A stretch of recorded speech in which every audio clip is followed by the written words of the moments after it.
Allo Europe 1. Les 3 infos santé. Et on commence par parler des repas de famille, ça. Oui, est-ce que vous mangez avec vos enfants, Thomas? Oui, vous mangez avec vous à chaque repas? J'essaye au maximum. Mais c'est super parce qu'aujourd'hui, avec toutes les injonctions, 5 fruits et légumes par jour, repas équilibré, complexe, c'est vrai, on a l'impression finalement que ça relève plus du casse-tête que du plaisir. Eh bien, une toute nouvelle étude commandée par le label Approuvé par les familles a montré que finalement, le repas reste quand même un moment familial puisque 96% des familles dînent ensemble en semaine, tous les soirs de la semaine.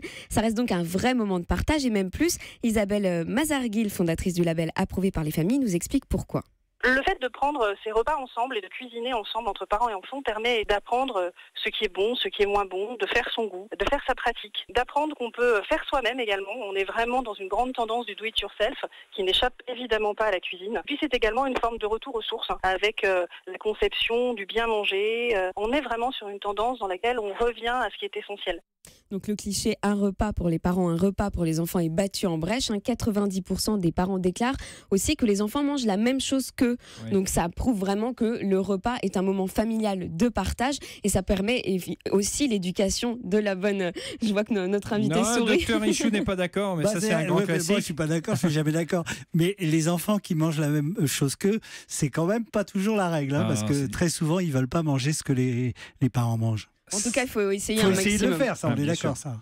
Surpoids et maigre augmentent le risque de migraine. Oui, la migraine, on le sait, on y a d'ailleurs consacré une émission il y a quelques semaines. Elle est multifactorielle. Le stress, l'hygiène de vie, la génétique ou même les carences peuvent être des éléments qui augmentent la fréquence des épisodes migraineux. Mais désormais, il faudrait également faire attention au poids, puisque selon de récents travaux publiés dans la revue Neurology, un poids excessif ou insuffisant augmenterait le risque. C'est la première fois que la science établit cette relation avec précision. Et l'étude montre que les personnes qui souffrent d'obésité ont 21% de risque d'avoir une migraine et ceux qui ont une insuffisance pondérale, le risque serait augmenté de 12%. Et enfin, 100% des mannequins qui sont en vitrine sont trop maigres. Oui, alors on pouvait le pressentir, mais désormais c'est avéré par la science. Les mannequins féminins de plastique, j'entends, ceux qui sont en plastique dans les vitrines, qui portent les vêtements, qu'on soit bien d'accord, sont anormalement maigres. C'est une étude dirigée par des chercheurs de l'université de Liverpool qui l'affirme.